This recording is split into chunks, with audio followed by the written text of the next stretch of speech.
This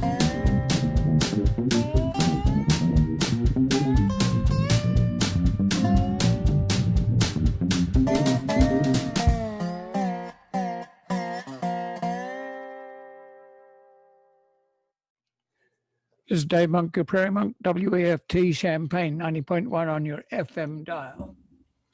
And I'm going to deal with bees today.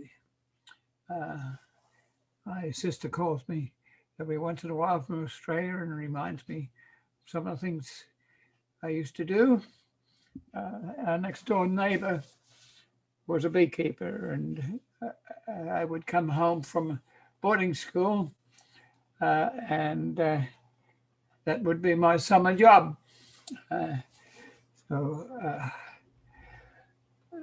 Fred Betteridge was his name, and he had an assistant, Don Green. They had two big trucks that would carry hives, and I enjoyed working with bees. They're a very fascinating animal. People have researched them for centuries, and they provide honey. If you leave them in the wild, they will make hives anywhere. And if you want to harvest the honey in that situation, you have to destroy the hive in order to harvest the honey. Modern apiarists prefer to harvest the honey and leave the hive intact. So different situations. Fred Betteridge was a homemade fellow. He had things like a copper mine, and he had grown up with bees that he'd collected from various colonies that had settled in trees, and so we call it swarming. Let me put you in context of where we were. We're on the east coast of Australia, where the Australian bulges out somewhere between Sydney and Brisbane. And there are various coastal rivers that back up onto a plateau, which is a mountain chain that runs up and down the coast of Australia. And it's basically one tectonic plate moving over another slowly. So you have a mountain, or not very high mountain, providing runoff for coastal streams. Some of the runoff will go west, but a lot of it goes east and out to the Pacific. As those valleys take water away, they have alluvial floodplains.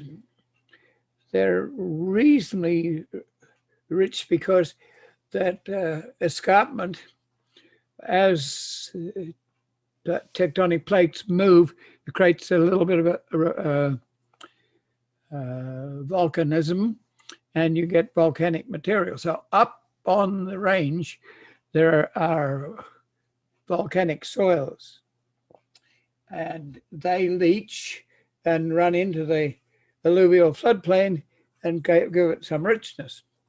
The alluvial floodplain is surrounded by slates and shales that have been under the ocean, and they're rather not rich. They're not fertile. So the dairying and crop production is on the alluvial floodplains, and the livestock, like beef cattle that are gregarious, are on the uplands. And the coastal plain that Fred Betteridge was on was rather huge. It probably ran back at least 100 miles to the escarpment, and its floodplain was quite wide. You have to know that in different eras there were a different amount of water. So sometimes alongside the existing river now, there were levees that were representative when there was higher water. The river ran with tributaries to the Pacific Ocean.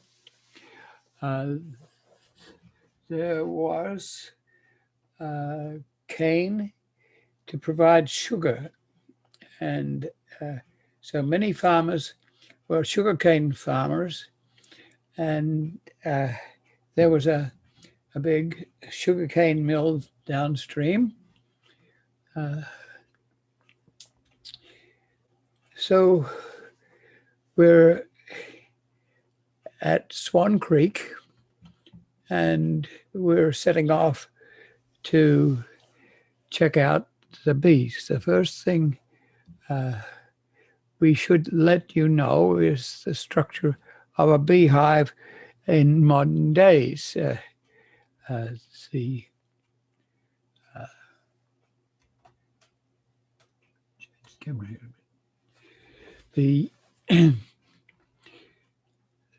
bees like to have corridors through their combs. Their combs are a nest of little cells that are often hexagonal, and there where the honey and the nectar will be stored, and that's where the little grubs that become bees will grow and be fed by workers. There are it's a class system.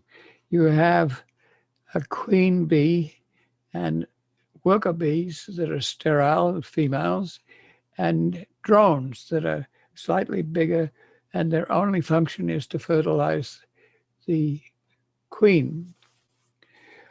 If the colony does well, the queen has a system of pheromones. These are very minute chemicals that control a lot of hive activity. The queen will live about 3 years, and as it goes through life, it will be able to produce different eggs and different workers or drones.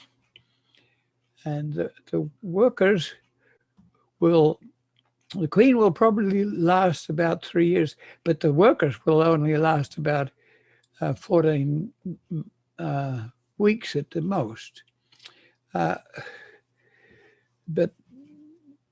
the drones are there mainly for fertilization.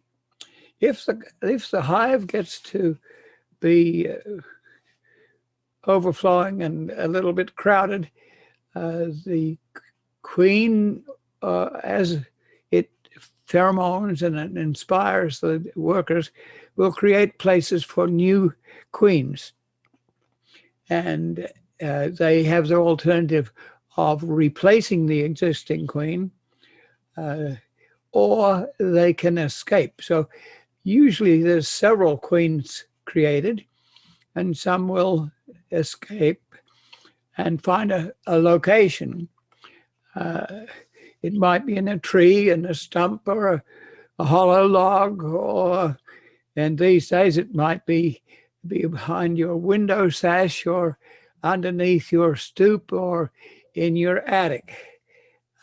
So this is how Fred Betteridge would gather up his hives. He would climb the trees or find people could perhaps call him. People get to know who harvests bees in the vicinity. And often the harvester will go along and they'll find the queen bee, put his arm in and find the queen bee and take the queen bee, and the rest of the colony that's there will follow too. So it's fairly successful to be harvesting a swarm of bees, and people who have to walk by them, not knowing them, are afraid of them, and they whack at them, and that produces pheromones, and then they get stung. So they're very pleased to get rid of the colony.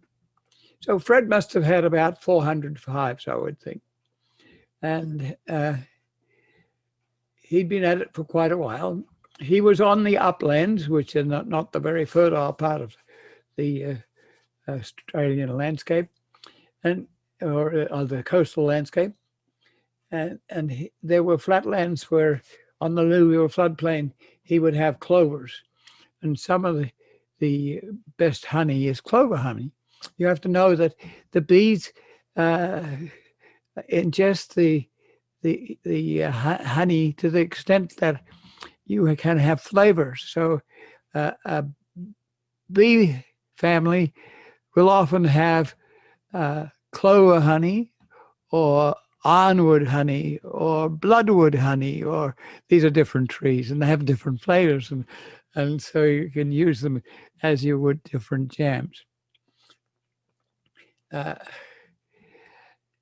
When it comes to the end of winter, Fred would go on a reconnaissance of the uplands, because on the uplands there were eucalyptus trees with blooms and honey and nectar. When you're near the uplands, there's enough leftover good soil that the trees can be very tall. So he would take a rifle with him and he'd shoot down some flowers to check to see that there was adequate nectar and pollen there. Once we do that, he'd pick up me and Don Green, and we'd have two fairly heavy trucks, and we'd go north.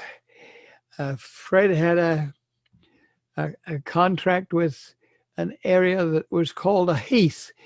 It was facing the ocean, the Pacific Ocean, and it was rather warm. The wind currents would be fairly warm. An Australian climate is not full of snow and ice. It's much more mild-mannered. But over winter, there would be enough broadleaf plants to provide food for the bees. We would go there, and now you have to know what a hive looks like modern style.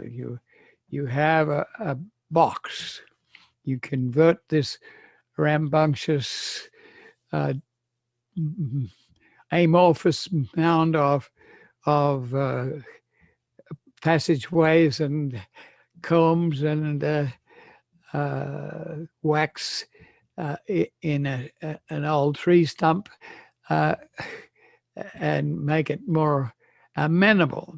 You do that by creating a box. It must be probably 10 inches high by about 1'6" by 1'6", and it usually has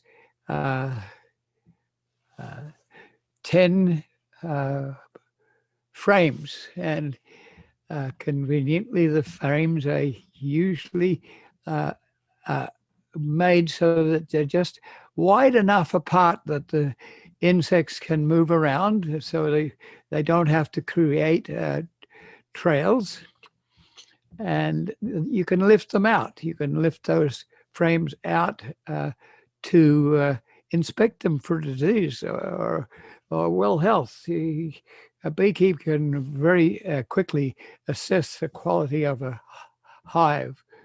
There's a roof, and if the hive is young, it might be only having one box. But if the colony is doing well and the queen is producing eggs and producing young bees, sort of in sort of territorial manner, then you can put on another box. It's called a super, and then honey can be stored there. If you're wise, you don't let the queen and her troop move up into the super. You put in a little device which prevents the queen and her entourage from moving up to the upper supers. And if the honey flow is doing very well, you might have 2 and 3 supers. That means you have 4 boxes on top of each other. And that gets very heavy to lift, especially if they're full of honey.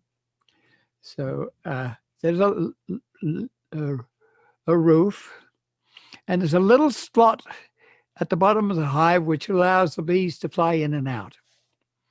And they are very talented at finding flowers, and for us, they're very valuable in that they pollinate. They wiggle their way into a flower and get covered with pollen and take it to another flower and pollinate it. And that's a worry to us these days because 1/3 of our food is dependent on pollinators. So one of the valuable aspects of bees is that these days you can take a semi-trailer load of hives to your forest or your orchard or your vegetable garden and leave the hives there, possibly in the semi-trailer, so that the bees can pollinate for you. That is a costly service. It goes on all the time because we're losing bees and we're losing pollinators other than bees. So back to Fred Betteridge, and we're heading off down the valley of the Clarence River, quite a wide valley with sugarcane on either side. I grew up with this. The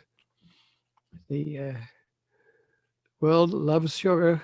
It's not always very good for them, but it's a crop and it's sold well.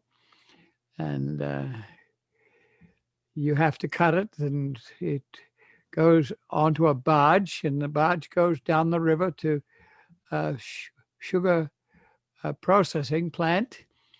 And then the water goes out to the Pacific through the headland. In this case, a place called Yambra. We come to McLean, and the road goes north, and we go north even probably about 100 miles to the heath where Fred had his hives during winter. You need to be there at dusk when the bees are coming back in, and you wait till they have come in through that slot. Then you have little cleats that have a nail in each end, and you block off the entrance after you feel like the last bees have come back. And you try, if possible, not to have a cloudy day. Bees aren't as happy in a cloudy day. So if you are concerned about bee stings and things like that, you don't pick a cloudy day.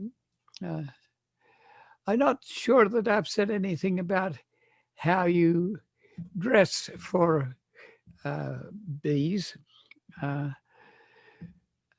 Fred Beveridge was probably had developed an immunity to bees. You can do that. It gets into your blood, and you not affected by bees. But also, beekeepers are very astute at knowing what bees do, and you don't annoy them. You don't run into a row of beehives with a gas-producing vehicle. They do not like gas fumes.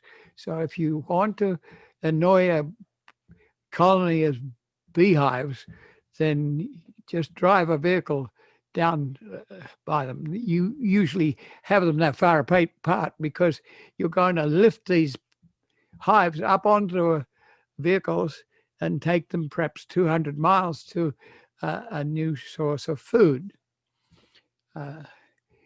Well, neophytes like myself that come back from boarding school are not immune to bees, and so you start off by having coveralls, and you can put on a veil, which is a fine mesh that you have a broad-brimmed Australian hat, and you put this mesh on. You can see what you're doing, and you tie it around your neck so the bees don't come in that way.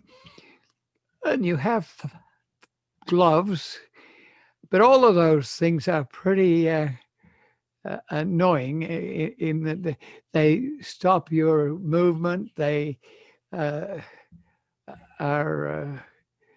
difficult to do with, especially gloves. You don't have the sensitivity to grab hold of a frame and do things with it. So you don the coveralls, and you're left with shorts. And shorts are often baggy enough that they can be a problem. You can get bees running up your leg, and that can be a problem. But you can also have bees that will sting your hands because you're near them. And so for about 3 weeks, my hands would swell. And then I seemed to get some sort of immunity, and so I could handle bees. The other thing that Fred would do is he would know the behavior, and he don't drive the vehicle in. You would never slap at a bee.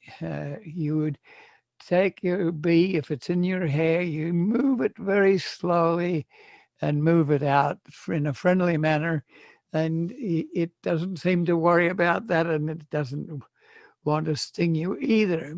So they're just sort of behaviors. We would go around with about a cup of water. We'd lift up the lid of each super and put water in there. And that seemed to be a technique.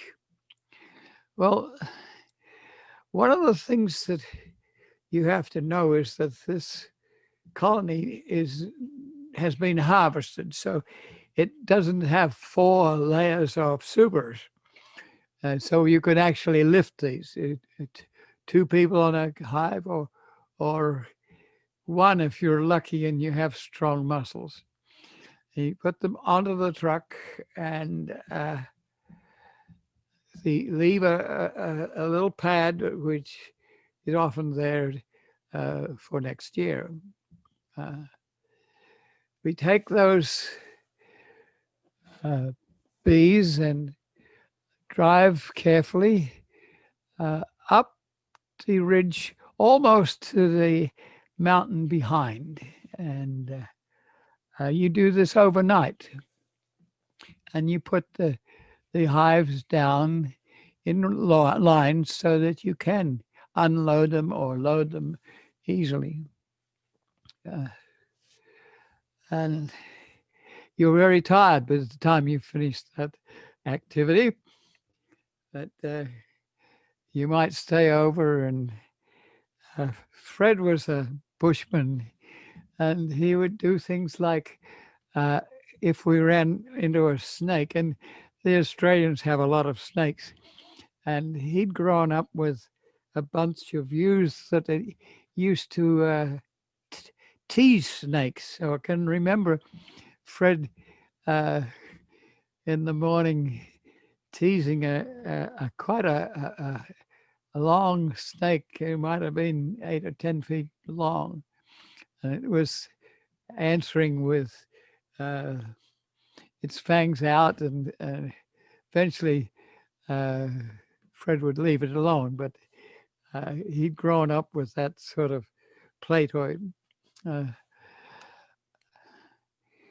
when it came to leaving those hives to generate pollen and honey uh, over the season, later in the spring, we would go and harvest. Now, to harvest, you need some equipment. In the past, you would have taken that amorphous glob of comb out of the dead stump, and you could squeeze the honey out of it, and you could even use the wax and even eat the wax. Now we have frames, and so you would have a generator to provide electricity to drive a centrifuge. And you would take out a frame, and you also had a heater that produced steam, and you had a steam knife. So when the cells are being filled, they're capped over when they're full. So you need a very sharp warm, because warm will melt the wax and cut the top off, and that topping can go to be pounds of wax with honey that you can buy, but the frame would be put in vertically into the centrifuge, probably hold about 16 frames at once, and it would be activated, and the honey would be driven out, and you wouldn't have harmed any bees. It was bushland, so that was also hard work. And Australians often tend to wear flip-flops. They like their feet to be free, not so free that they don't have something under their sole, but usually they're used to using bare feet too. So you have to be very careful that you don't get a branch of a dead tree in between your toes and your flip-flop. If you do that and the branch holds you up, you can drop a whole super of honey. And I saw Fred do that one day. He was working quickly, and he got a piece of timber under his toes, and the super fell. And so you have to have a sense of humor about this. But then you would leave those hives with empty supers and empty frames for regeneration of more honey.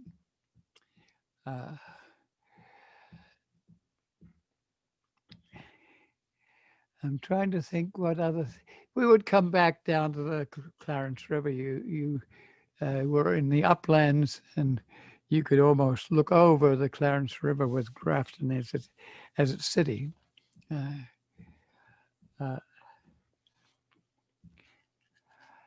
We don't know a lot about bees. there's a lot of research being done, but they have diseases, and the diseases seem to all have the same symptom. And it may be mites, it may be starvation, it may be bacterial diseases, fungal diseases, mites. And so we have a lot of learning to do about bees. We also have to know that most of our bees are European bees. They're mostly Italian bees. They're productive, and our own bees, there may be even 70 varieties, 70 different species of bumblebees. They're bigger than the Italian bee. They have strong shoulders, and they can find their way into flowers that don't open very freely, and they can store a huge load of pollen in sacs, and they can take on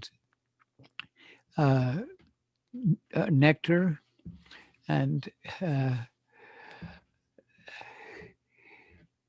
the difficulty with native bees is that they have colonies that are sort of modestly colonial, not as colonial as the Italian bee.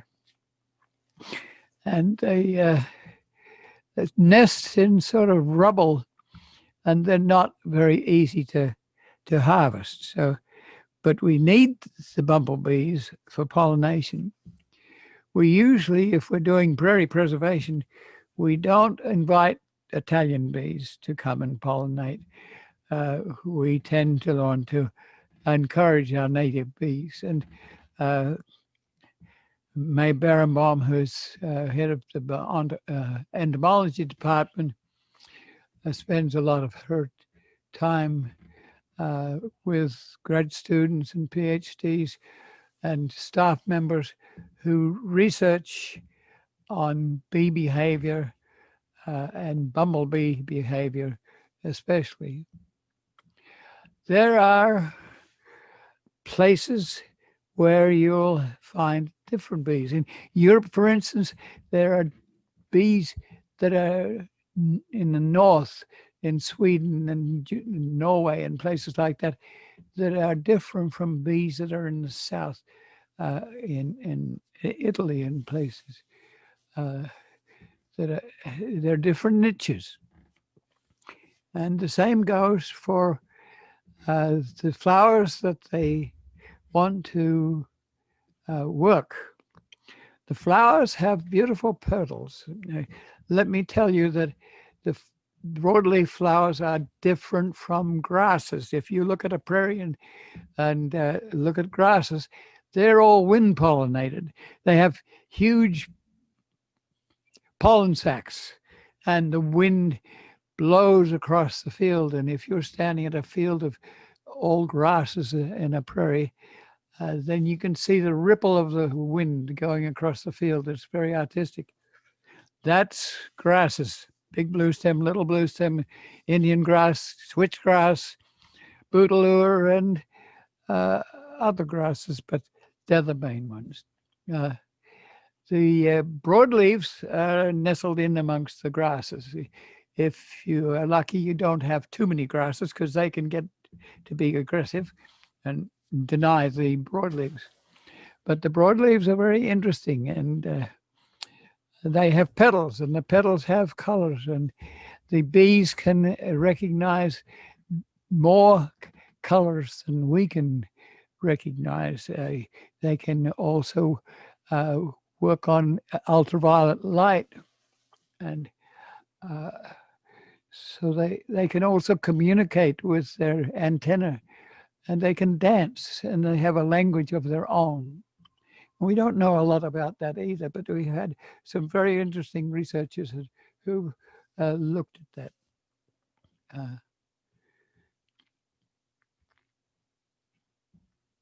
So we're encouraged to take photographs of bumblebees so they can be identified by their stripes and their size of their backside and their thorax, and the bee specialists can sort on that. And so this is happening internationally. We have bee uh, specialists who are in Mexico looking at bumblebees.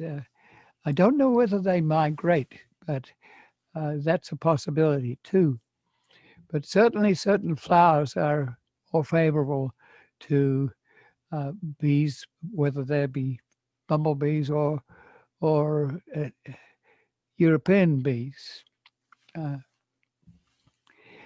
One that prairie people don't like is a sweet clover, which is a very prolific hay crop. It was brought here to encourage uh, early calving of cattle, uh, whereas the prairie doesn't come into action until June. So uh, this was brought in, and it can be harvested 8 times a year, and it just loves to be done that way. And uh, it grows back again. So, uh, but if this gets into your prairie, it is very aggressive. So we have pollinators and we have beekeepers, and we have both in urban situations. So in Chicago, there are hundreds of beekeepers and hundreds of pollinator people. So you have to know what you're doing. And it's lucky that you're in Chicago because uh, most of the herbicides, the serious herbicides like dicamba and glyphosates, are in the farmland. So the bees are uh, more healthy in Chicago in little plots.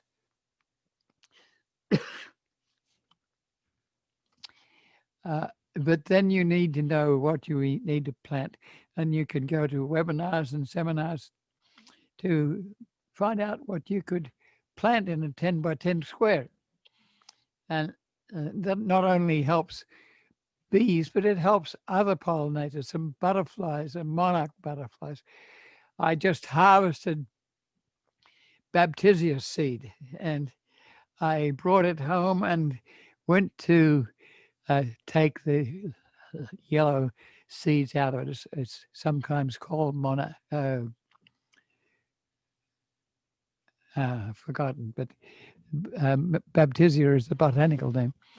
And I took these seeds out, but what was running around were about 20 different uh, insects, tiny insects. And you have to know that the world is full of insects, and they bounce off of each other. They feed off of each other. They find plants like uh, baptisia that are nutritious. It's a legume, and we enjoy finding people who are prepared to do research.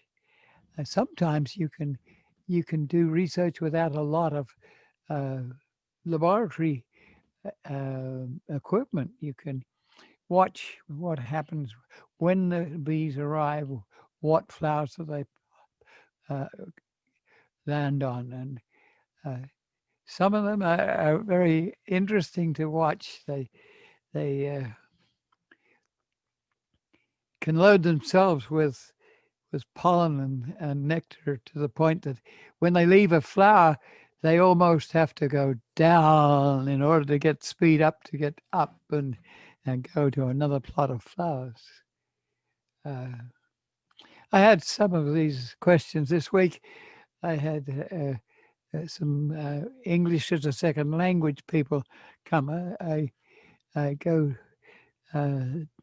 with them sometimes because by talking to people about things that they can see, plants that they can see, you can develop uh, accents or lose accents or understand uh, the speech patterns of the US.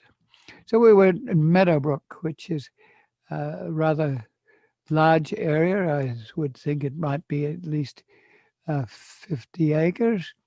And there's a Clark Lindsay village on the corner. And there have been plantings of prairie. The early plantings were uh, strong in grasses, so you're not going to get very many pollinators there unless kind people like Audubon Society and Sierra Club and other agencies, plant societies, uh, will drop broadleaf plants in there. But if there's too many grasses, the broadleaves will have a hard time. But then there have been plots that have been planted with a range of prairie plants. One of the most common one is monad or a balm for bees. It's always loaded when in flower with a purple flower. In some places there's a red flower. The more common one is the purple flower, or mauve, might be a better term. And the bees love it. Uh, and all sorts of other insects are there. So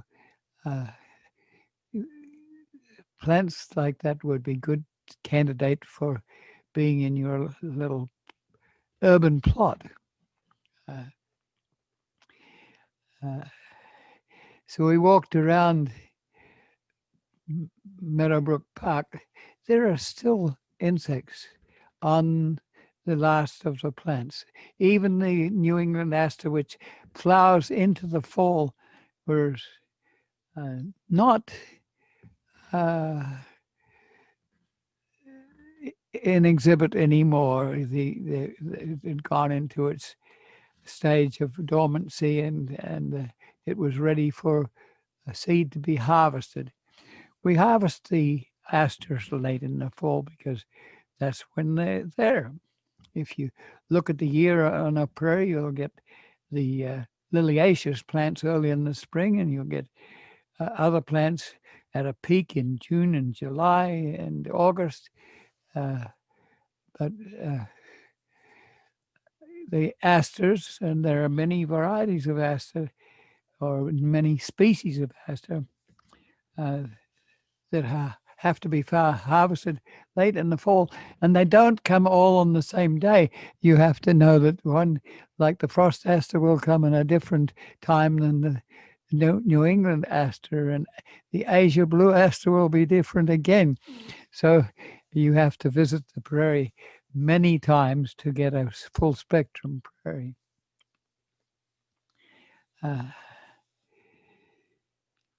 There are some other elements of prairie that of beekeeping that I would like to add. One is that the Clarence River floods periodically, and Fred Betteridge would keep his hives, some of them on the clover, and he could get good clover honey. Sometimes has a premium on clover honey there. But when a flood comes, it covers the alluvial floodplains, and that can be a rather challenging experience. I can remember getting into a boat with Fred, and we drove to the edge of the floodplain, the flooded floodplain, and we headed for a farm where Fred had a whole bunch of bees, and there we were lifting bees up from ground level onto the top of a cow bales or barn, and that was heavy duty work. But that was enough to take the bees 3 or 4 feet higher than the floodplain. But then getting back home was a problem. The floodwater was running fast, and we began to see flashlights in the distance. and this was an army duck who was, and there might have been more than one.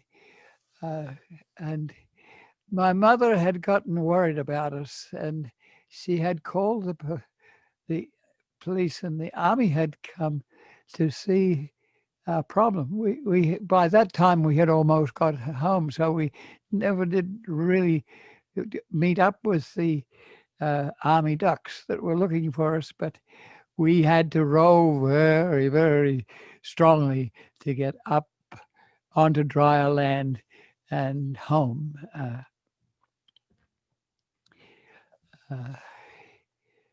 I'm thinking of things that have happened this week, and one of them is that we have a little corridor of prairie between Monticello and Cisco, and this week that was mown, and it can be mown by a humongous tractor. It has a circular disc on it. Sometimes they have an arm that can reach out, and they can mow down a 6-inch tree,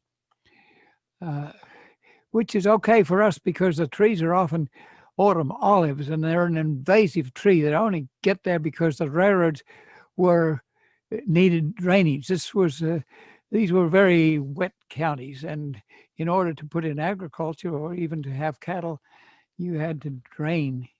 And if a railroad was going to go through it, it doesn't want to have a swampy ballast. So you have drains on either side. You can fall into them if you're not careful, if you don't see what's growing on top of them. You get used to that.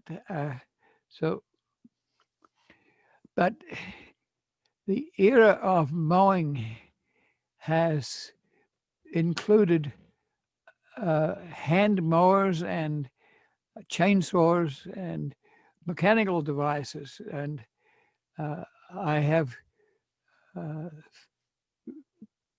Sleater found it that the corridor has been mown for trees. There's a fear that fire will catch short from a power line with more power in it than it was built for, and it will lower down to a tree and short and cause a fire. This is happening in the West. But my concern is that it might have also been herbicided. The herbicide used is usually a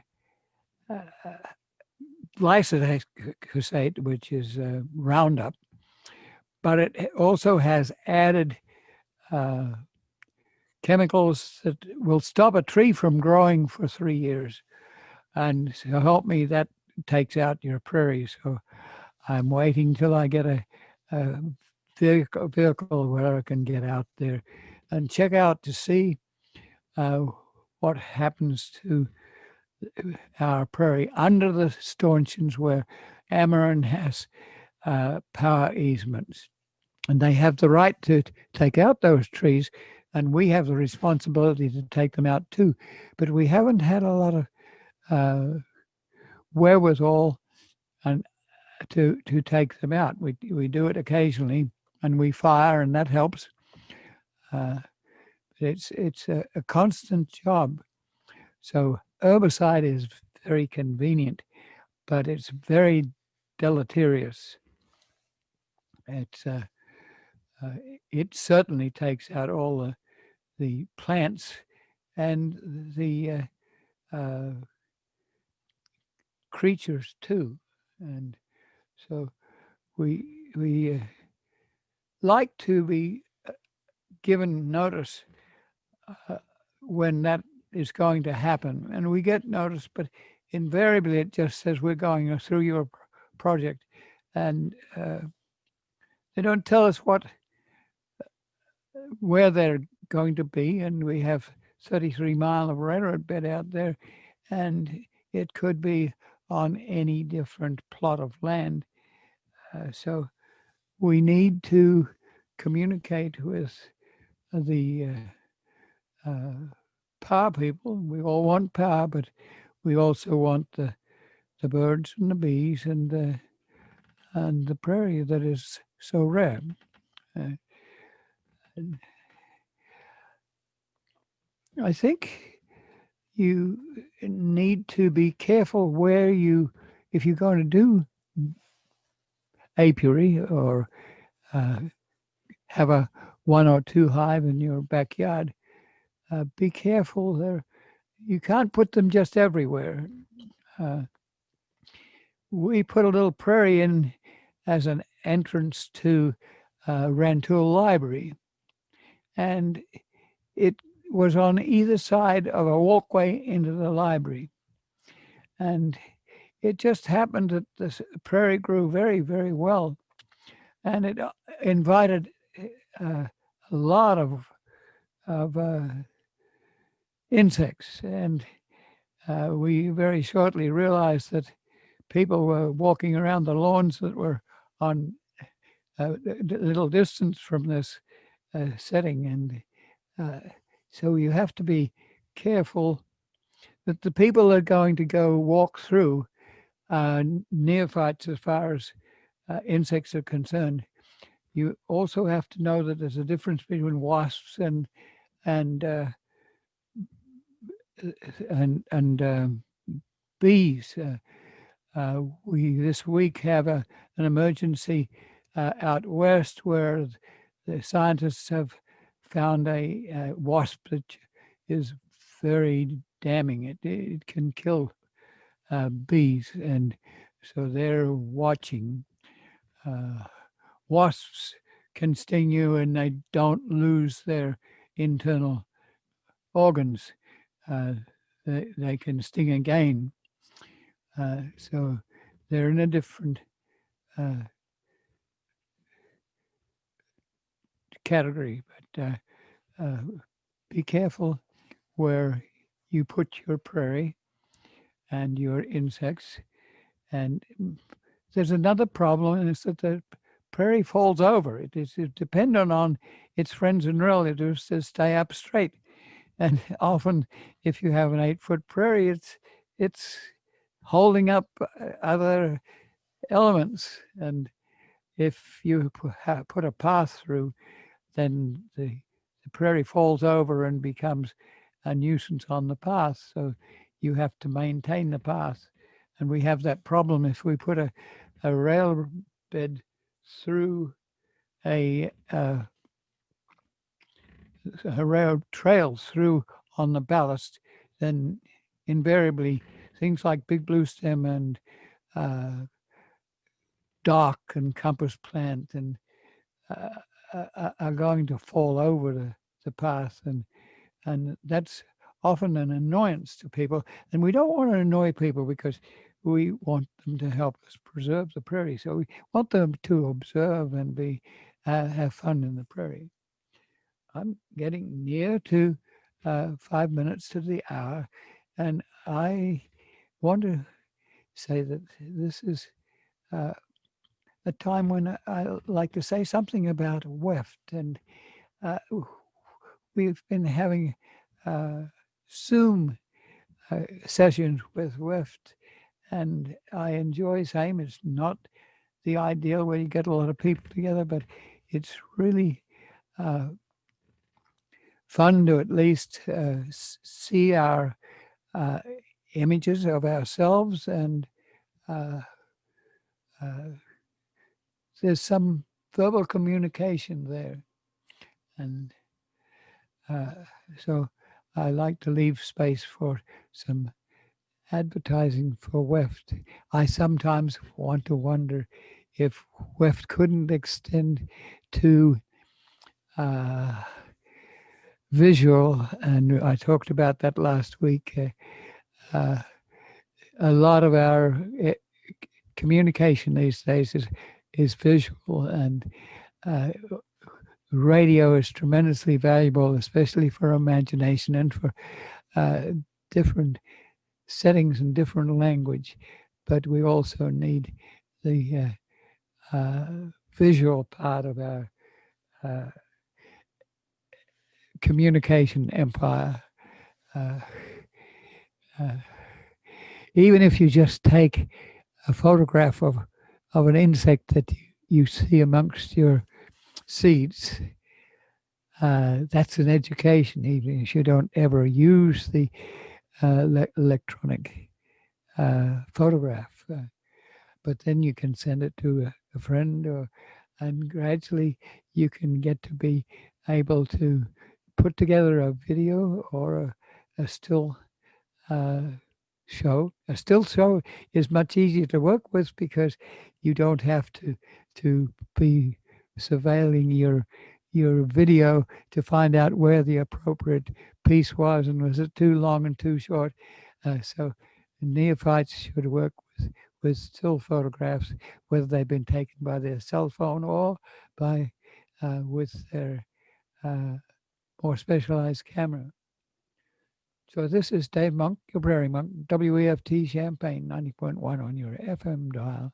And thanks for listening, and enjoy just wandering around in the outdoors when it's free of